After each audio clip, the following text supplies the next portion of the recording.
Sophie was born near the end of 2022, a whirlwind home birth in the pool in our dining room, but it was so special and she completed our family. In Sophie's early days, she started developing jaundice and she wasn't feeding well, so my midwife sent us to the hospital to get a check over. After lots of tests and finally a liver biopsy, Sophie was diagnosed with biliary atresia. It's a rare and incurable liver disease where her bile ducts are blocked and unable to drain from her liver.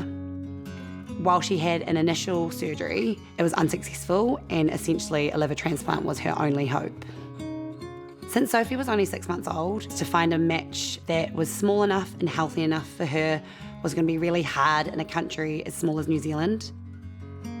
But incredibly, she made it on the list on a Friday, and only 5 days later, our team came and told us the amazing news that they had found a perfect match and that she'd be in theatre at 8 a.m. the next day to get it.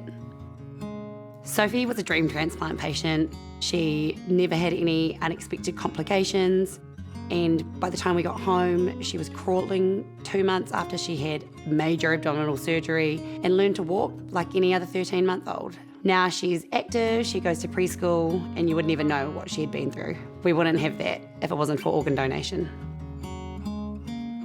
The immense gratitude we have for Sophie's donor family and whānau is immeasurable. For them to have the kindness in their hearts at a time when they're grieving their own loved one, and then to decide for them to be an organ donor is nothing short of heroic and selfless.